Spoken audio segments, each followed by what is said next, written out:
오늘은 꼰대에 대해서 이야기해보고자 합니다. 꼰대에 대한 부정적 이미지 때문에 자기 스스로 꼰대라 지칭하는 사람은 없을 것입니다.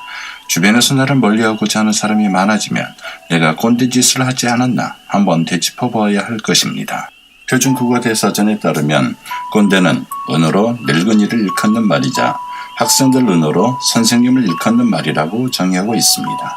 즉, 권위를 행사하는 어른이나 선생님을 비하하는 뜻을 담고 있다 할 수 있습니다.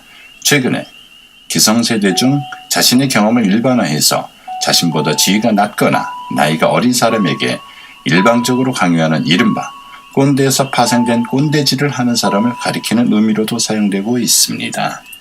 꼰대 어원에는 두 가지가 있습니다. 번데기의 영남 사투리인 꼰대기가 어원이라는 주장으로 번데기처럼 주름이 자글자글한 늙은이라는 의미에서 꼰대가 되었다는 설명입니다. 두 번째로 프랑스어로 백작을 콩테라고 하는데 이를 일본식으로 읽으면 꼰대가 된다고 하는 주장입니다.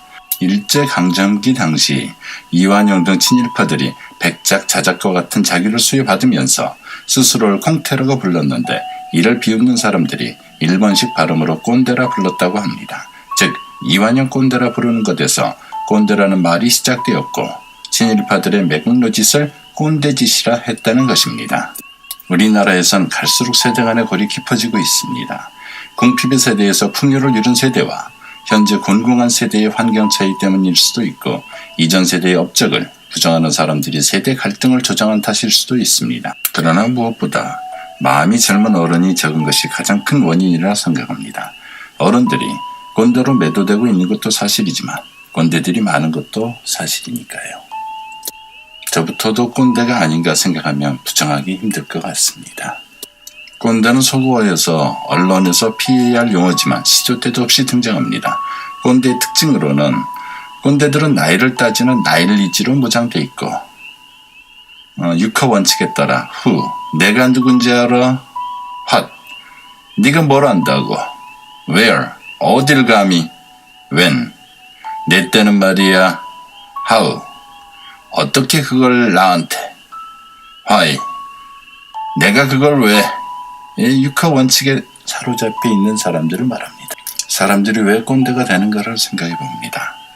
첫 번째, 타의로 꼰대가 되는 경우 본성은 그러하지 않은데 조직에서 문화가 그렇게 강요하는 경우가 있습니다. 두 번째, 불행한 과거사와 인생사 그리고 가정 내의 불화를 들 수 있을 겁니다. 인생사가 불행한 이들일수록 이러한 확률이 높습니다. 그렇다고 그런 행동들이 정당화되지는 않습니다. 세 번째, 약한 모습을 보이고 싶지 않아서 또는 아랫놈이 나를 깔보게 될까. 네 번째, 선민사상. 주로 고학력자나 자수성가한 사람들이 보이는 태도이다. 다섯 번째, 구시대 사고방식 등에 대한 집착.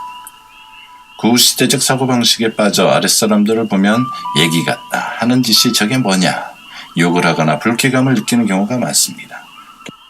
무작정 옛날 사상을 모두 틀린 것으로 여기서 혐오하지는 말자. 신시대 사고방식이 정의이고 옳다는 것은 다른 형태의 꼰대가 되고 똑같이 극단이 될 수 있습니다. 꼰대들이 할 수 있는 능력치. 첫 번째, 자기 일을 하급자에게 시키기. 두 번째, 쌓인 스트레스를 하급자에게 풀기.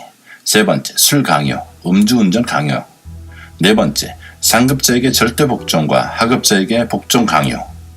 다섯 번째, 높임말 강요. 여섯 번째, 다른 사람 월급 통장 자기가 관리하기. 일곱 번째, 결국 본인이 할 수 있는 것은 별로 없는 사람을 칭한다. 창의 리더십 센터 보고서 How to be boss without being the B-word. 이 보고서에 당신은 꼰대입니까의 20가지 항목이 있습니다. 스스로 한번 체크해 보시기 바라겠습니다. 그 첫 번째, 사람을 만나면 나이부터 확인하고 나보다 어린 사람에게는 반말한다. 두 번째, 대체로 명령문으로 말한다. 세 번째, 요즘 젊은이들이 노력은 하지 않고 세상 다 불평불만만 하는 건 사실이다. 네 번째, 땡땡난 땡땡땡인 거야 식의 진리명제를 자주 고수한다. 다섯 번째, 버스나 지하철에 노약자석에 앉아있는 젊은이에게 비켜라고 말하고픈 충동이 있다. 여섯 번째, 후배의 장점이나 업적을 보고 자동 반사적으로 그의 단점과 약점을 찾게 된다. 일곱 번째, 내가 너만 했을 때 얘기를 자주 한다. 8번째, 나보다 늦게 출근하는 후배가 거슬린다. 9번째, 고위공직자나 대기업 간부, 유명 연예인 등과의 개인적인 인연을 자꾸 얘기하게 된다. 10번째, 커피나 담배를 알아서 대량하지 않거나 회식 자리에서 삼겹살을 굽지 않아 기어이 나를 움직이게 만드는 후배는 불쾌하다. 11번째, 낯선 방식으로 일하고 있는 후배에게는 친히 제대로 일하는 법을 알려준다. 12번째, 자유롭게 의견을 내놓으라 해놓고 나중에 보면 내가 먼저 답을 제시했다. 13번째, 옷차림이나 인사 예절도 근무와 연관된 것이므로 지적할 수 있다. 14번째, 내가 한때 잘나가던 사람이었다는 사실을 알려주고 싶은 마음이 든다. 15번째, 연애사와 자녀 계획 같은 사생활의 영역도 인생 선배로서 답을 제시해 줄 수 있다 믿는다. 16번째, 회식이나 야유에 개인 약속을 이유로 빠지는 사람을 이해하기 어렵다. 17번째, 내 의견에 반대하는 후배는 두고두고 잊지 못한다. 18번째, 미주알 고주알 스타일로 업무를 지시하거나 확인한다. 19번째, 아무리 둘러봐도 나보다 더 성실하고 열정적으로 일하는 사람은 없는 것 같다. 20번째, 아이들에게도 배울 게 있다는 원론에는 동의하지만 실제로 뭘 배워본 적이 없다. 평가 기준 0에서 3개는 당신은 성숙한 어른입니다. 4개에서 7개는 꼰대의 맹아가 싹트고 있습니다. 8개에서 15개는 꼰대 경보 발령, 16개에서 20개는 자숙기간이 필요합니다. 꼰대에는 2가지, 소프트 꼰대와 하드 꼰대 2가지가 있다고 합니다. 먼저 첫 번째, 소프트 꼰대는 아랫사람들이 더 잘되라는 의미에서 조언을 해주고 싶어 가르쳐주다가 꼰대로 취급받는 사람입니다. 자신의 고집을 꺾지 않는 것보다 후배를 위하는 마음에서 자신도 모르게 꼰대 같은 행동을 한 경우가 많기 때문에 이럴 때에는 이런 방식으로 일하는 게 좋아 하는 일방적 의사소통 방법을 양방적 의사소통 방법으로 바꾸고 후배의 의견을 먼저 들어주고 이런 방법으로 진행하는 것이 더 낫지 않을까 같은 대화 방식을 취해 후배의 생각을 존중하고 있다는 의사를 표출하고 제안의 형식을 취하면 후배도 더욱 편안하게 조언을 받아들일 수 있을 것입니다. 2번째, 하드 꼰대. 아랫사람들의 변화나 행동을 이해하지 못하고 자신의 생각만을 고집하고 강요하다가 꼰대 취급받는 사람으로, 이 2번째 꼰대들은 이전 자신의 겪었던 시대적 상황이나 자신이 겪었던 상황을 피해가거나 겪지 않거나 새롭게 변화하는 모습을 납득하지 못합니다. 스마트폰의 개발로 개인화가 더욱 심해지는 상황에서 상대방에 대한 이해를 못하고 이해하지 않겠다는 태도는 인간관계를 하지 않겠다는 분들로 상대방을 이해하려는 열린 태도와 자신이 선배일지라도 먼저 다가가 상호작용하고 친구 같은 양방향적 소통에 노력함으로써 꼰대 소리를 듣지 않을 수 있을 것입니다. 꼰대 예방 행동 요령 7가지 원칙. 1. 상대가 요청하지 않을 때 전화하려 들지 마라. 이 원칙만 지켜도 사실상 꼰대라는 말을 들 가능성은 현저히 줄어들게 될 것이다. 많은 꼰대질의 시작은 상대방이 물어보지도 않았는데 야 그건 말이야 하고 시작하는 것이다. 2번째, 지나온 순간과 현재의 상대방을 비교하지 않는다. 우리 때는 낭만도 있었고 도전도 있었는데 요즘 애들은 패기가 없어라고 말하는 것 좀 제발 그만두었으면 좋겠다. 3번째, 어떤 일을 처음 하고 있는 사람과 자신의 지금을 비교하지 않는다. 당연히 모든 것이 익숙해져 있는 당신에게 초심자가 하는 일이 마음에 들지 않을 수밖에 없다. 4번째, 지시어를 삼가고 권유어를 사용한다. 단정적인 지시어를 좋아하는 사람은 세상 어디에도 없을 것이다. 상대방은 자신의 아바타가 아닌 것이다. 5번째, 인간 극장형 위로를 하지 않는다. 겨우 그런 거 가지고 그래. 그보다 힘든 사람이 얼마나 많은데 라고 하지 않아야 한다. 6번째, 나이로 구분하지 말고 능력으로 구분하라. 가장 잘하는 사람이 하는 것이 전체를 위해 가장 이득이 되는 행동임을 명심하고 자기가 할 거는 자기가 하자. 7번째, 조언을 하고 그 뒤는 잊어라. 가장 중요한 포인트 같다. 조언을 해주고 나면 그것으로 그냥 잊어야 한다.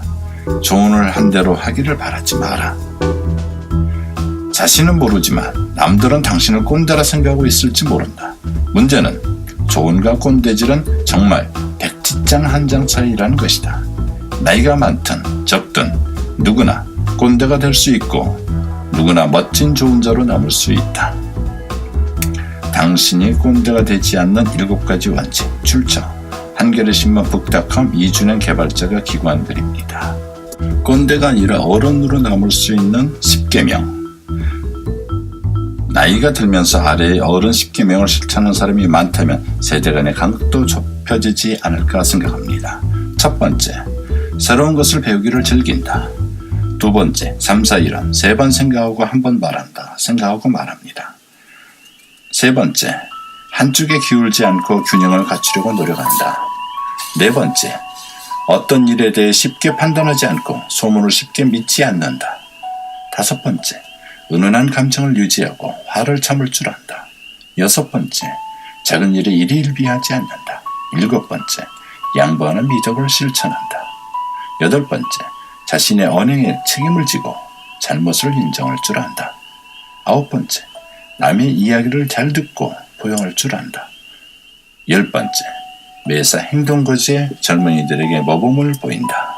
지금까지 저는 꼰대라는 주제로 자료조사와 정리를 하면서 새롭게 드는 생각은 기술의 변화 속도와 사람들의 인지의 속도의 차이로 인해 발생하는 문제라는 생각이 들었습니다.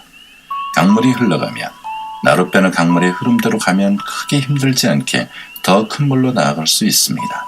그러나 거꾸로 올라가려 한다든지 지금의 자리를 유지하려 한다면 결국 자신의 에너지만 소비하고 강물에 휩쓸릴 수밖에 없을 것입니다. 서양 속담에 같은 강물에 발 2번 못 담근다는 말이 있습니다.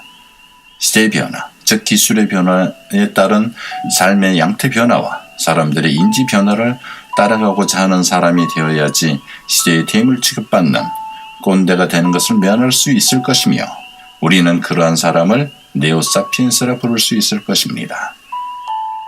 산별적으로 올라와 있는 꼰대 관련 내용을 종합적으로 정리해봤습니다. 우리도 꼰대가 아닌 네오사피엔스로서 좋은 인간관계로 행복한 삶을 꾸릴 수 있었으면 좋겠습니다. 지금까지 청취해 주셔서 감사합니다. 내용이 좋으셨다면 좋아요와 구독 부탁드립니다. 감사합니다.